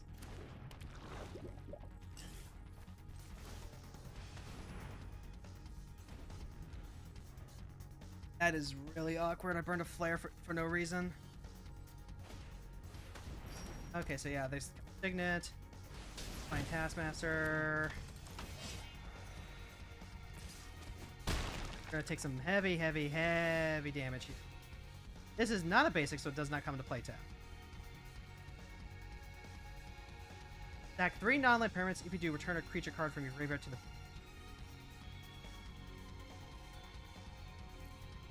None of this gets us there. I don't have the ability to do a whole lot. Go ahead and get our speed while we can. Pass the turn. If they have something amazing to turn... Alright, so they're going to Mystical Tutor, they're going to grab Entomb, and then they're going to turn Taskmaster into, like, Ulamog. Yep. And they took my Swords to Plowshare, so can't stop that. They're gonna turn him into Grizzlebrand. That's pretty good. I think I've lost this one.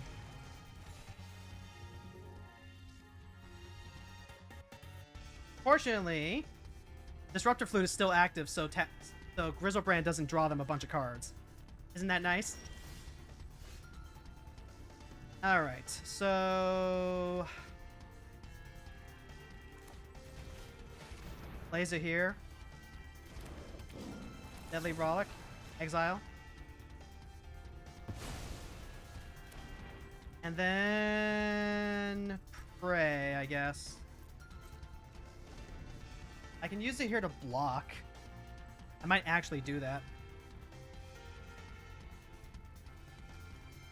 Yeah, that would buy me some additional life. Okay, yep. They get to play Taskmaster.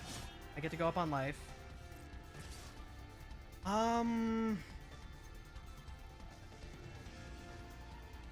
This is tough. This is actually tough. So, if I Luris and get him back... I want a Dawnbringer Cleric next turn, though.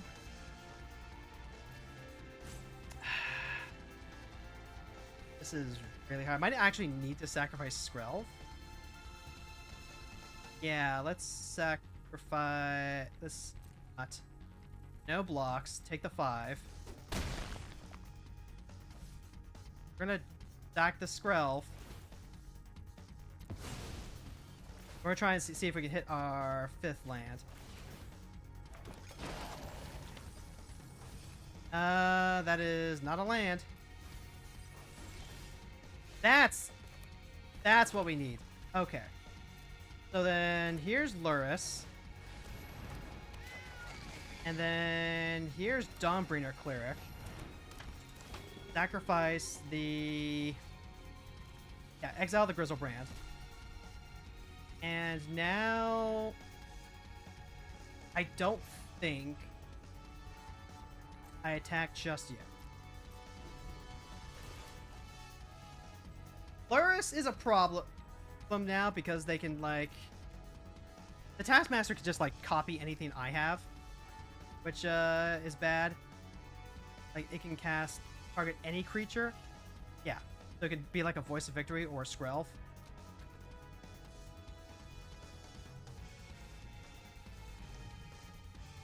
Like, it's just the fact that the Disruptor Flute is engaged that we have issues, right?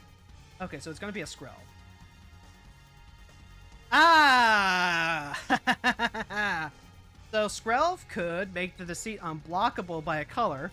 And if they have a removal for either my black or my white creature, then... Yep. If they have any... Wait, no, they still can't. They still can't because Disruptor Flute's still in play. I keep forgetting about that. Disruptor Flute the goat. Okay, they can make me sack or discard a card? Yes. I will sacrifice this Dawnbringer.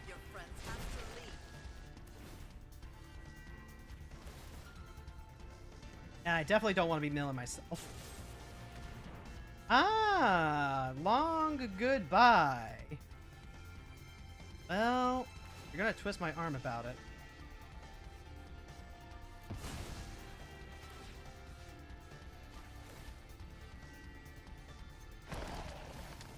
They don't have anything else, though. They don't have anything else.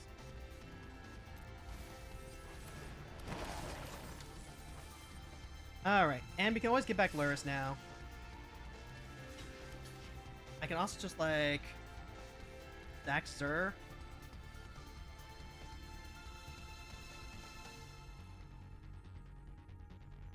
I think we're fine, actually.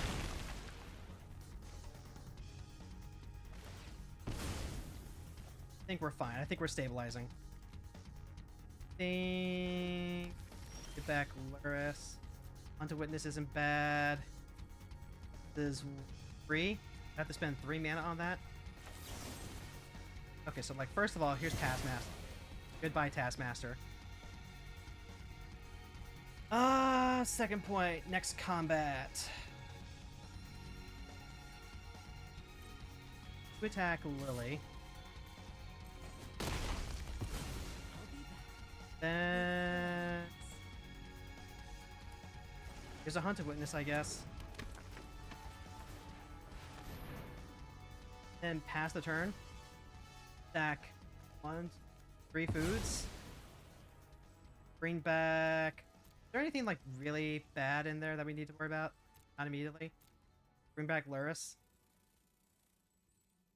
Back Luris.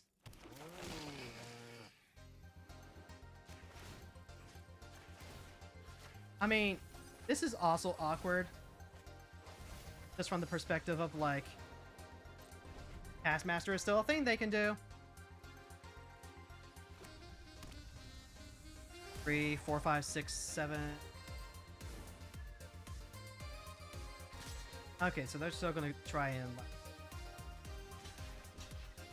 Hunted. Stack. Now we get more Surveil. We're getting there. We're getting there. Rite of Oblivion is a really good card to top deck here. Spectacle is how we back out of this.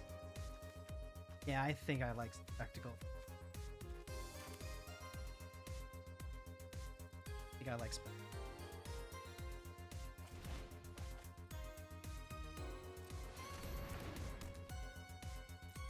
Attack with the life linkers. Attack with the life linkers and also Zahir. We are now officially in... Make stuff. And then sack this token. Sack this food token. Sack one zombie. Sack one... Sack lifelink token. Get back... Voice of Victory, Selfless Savior. Get back Selfless Savior. Insulation. Ooh, a Cursed Marauder. And a Cauldron Familiar? Cauldron Familiar, sack the food token.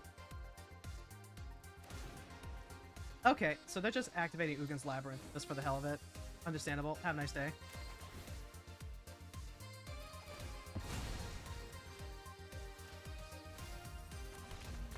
And that's the writing on the wall. We win another one by the skin of our teeth.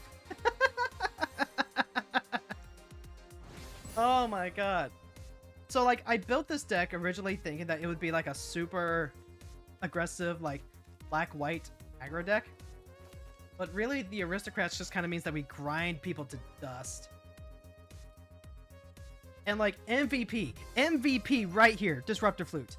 They went and they grabbed the Grizzlebrand, which would actually be a phenomenal grab any other point. Except, the name is still Taskmaster. So Disruptor Flute still turns off Taskmaster even when it's Grizzlebrand. A+ card. A+ card for dealing with some of these problematic commanders. Ooh. That is nice. That's real.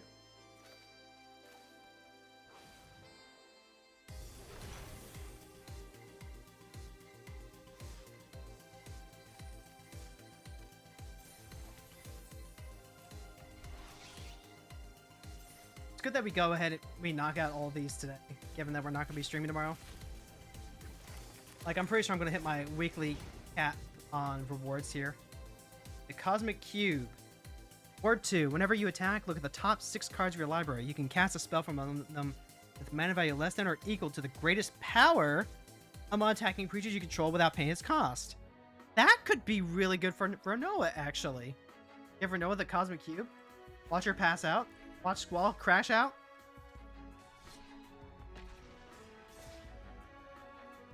Oh.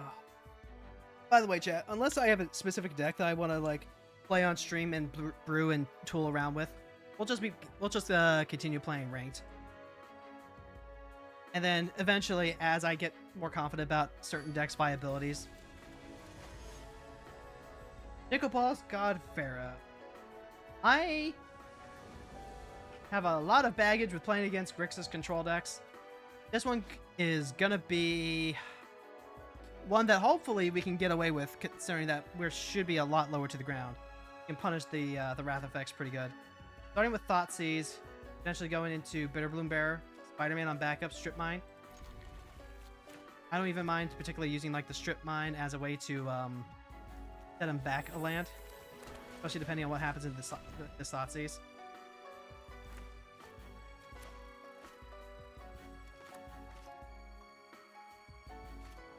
Ooh, they're gonna pitch 2 cards to force a negation. What are they gonna protect?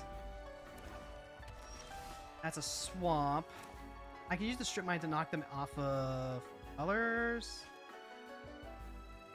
I don't mind just kind of taking the reset here.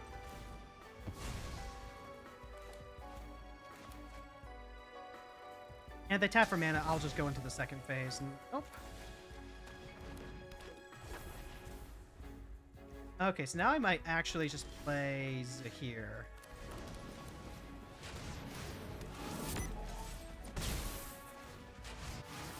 End the turn. If I get to untap with Zahir, then I can hold up Malakir Rebirth. Okay, it's just Amy's Prime deck again. Namor's okay, Merfolk support? He sure is. Like, Namor triggers off of non-creature spells specifically in a deck that wants to be a creature deck. Well, I guess we're gonna teach the kids why Prime doesn't... What I'm going to do, am I going to flash in Bitterbloom Bear on the next... I think I am. I'd love to use the Dark Ritual to grab back Luris, but...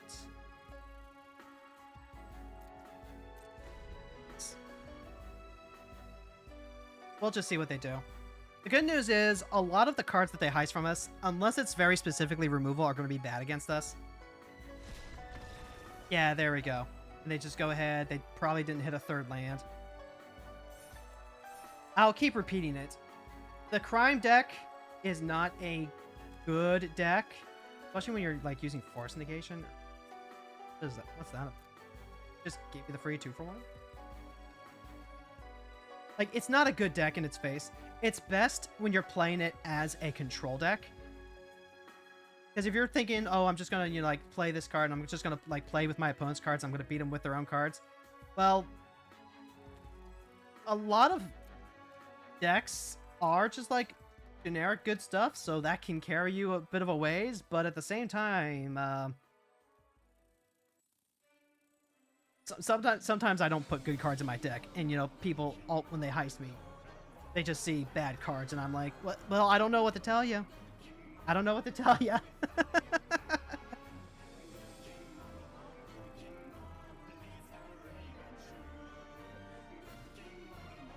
Was expecting a lot more Merfolk cards in Lorwyn. Well, that's the thing, isn't it? A lot of the Lorwyn cards are split between Kindred support and a bunch of the other themes. Like,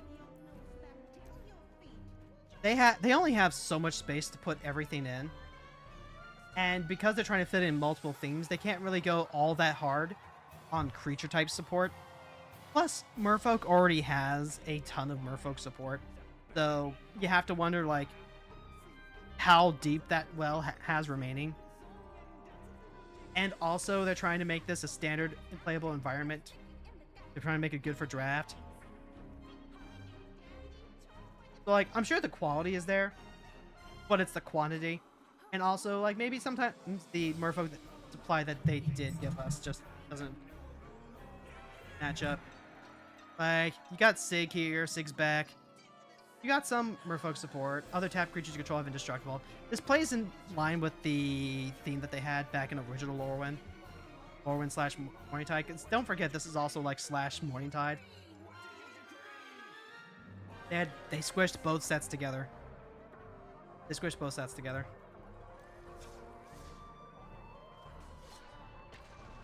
You probably got time for like 1, maybe 2 more, depending on how this goes. Honestly, I'm just kind of surprised that Zahir's doing... Well, I'm not surprised, per se, but more like, I'm very pleased. Yeah, that's the word. That's the word I'm looking for. I'm very pleased with how Zahir's done today. Like... We did get wrecked by Katara, but Katara also had a Chromux and an Ancient Tomb to start with, so what can you do? Yeah, Raph and Mikey Troublemaker. Okay. Been a hot second. I'm gonna throw this back. We need fast. Caustic Bronco is not removable. Oslet Pride is not removable. Despair doesn't even like cast any of the cards we have. Go to 5. I'm gonna have to hold on to this. Authority of the Consuls stops them. Dark Ritual.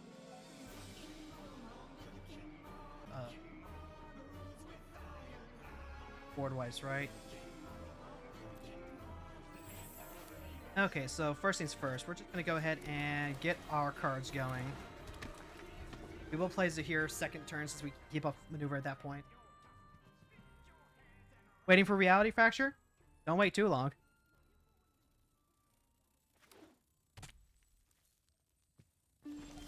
Okay, ooh, Disruptor Flute is also a really good one to get. We are still going to do it this way because we need pressure. But now we've got Disruptor Flute to slow down Raph and Mikey. And we've got Authority Council, so we'll just play whichever one works out better for our mana. If we draw a third land, I might even just play both of them. Selfless Spirit.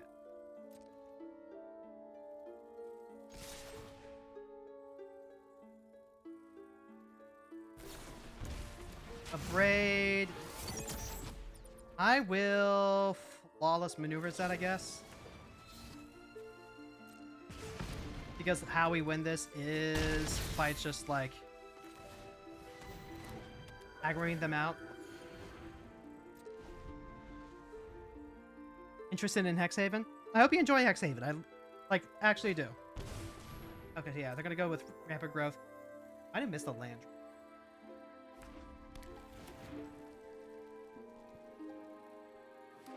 Nope, there's land drop. That's gonna be 1, 2, 3, 4, 5. I'm gonna go ahead and play Disruptor Flute first. And then we're gonna name F and Mikey Troublemakers.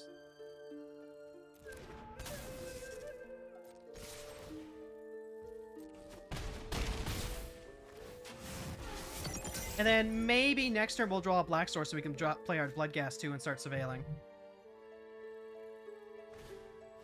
Alright, Ruby Medallion. That does get past the cost a bit. Fetch land. 1, 2, 3, 4, 5. I'm playing the Disruptive Flute now very specifically because that's how we're going to get past the Iron Crag thing. 4 damage to up to 1 target creature. That...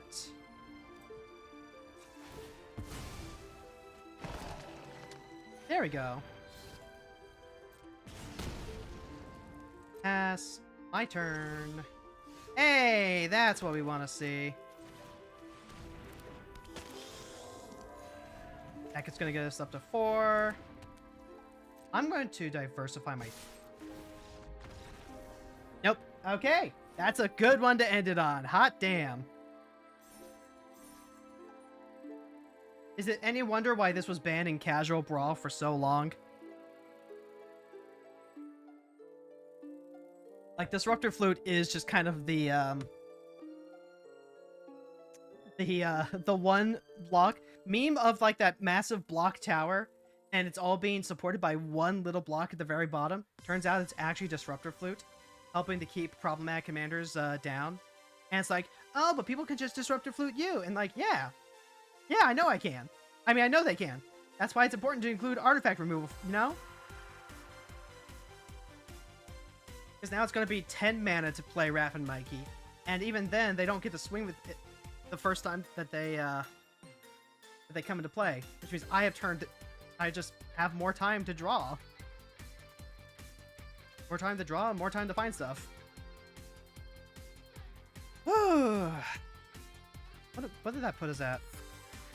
We're like, what, gold 3, gold 2, I think? Go check our constructed ranking.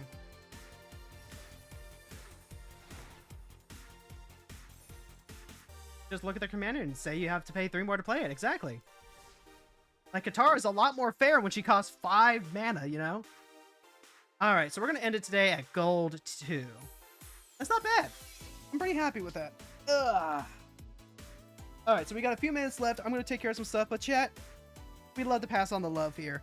When we end a stream, we want to make sure that everyone continues having a good time, so we want to pass on everything on to someone who's going to take care of you. Someone who's going to be cool to watch, someone who's cool to hang out with, someone who, you know, fits the right vibes.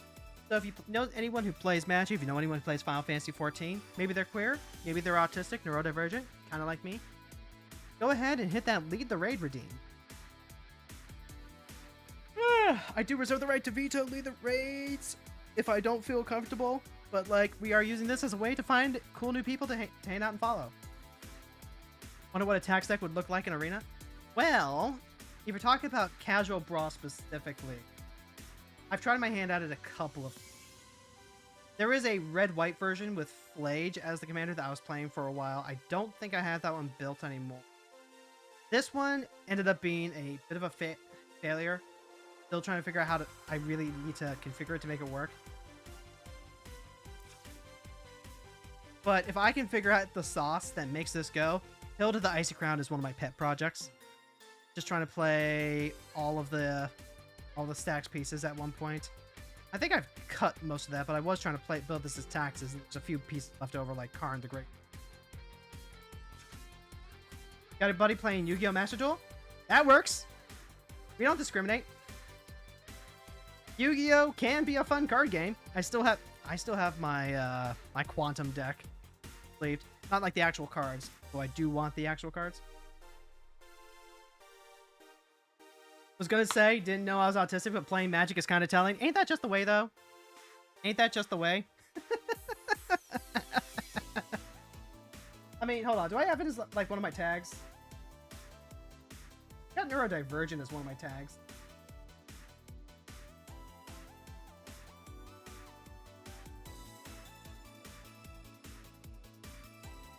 We'll have that going forward. Ajax Yu-Gi-Oh? Okay, that sounds good. I'll go ahead and start loading that up. And then if you're over on the YouTube side of things, hey, thank you so much for hanging out. Thank you so much for watching the stream. Or, you know, watching the VOD if you're watching this after the fact.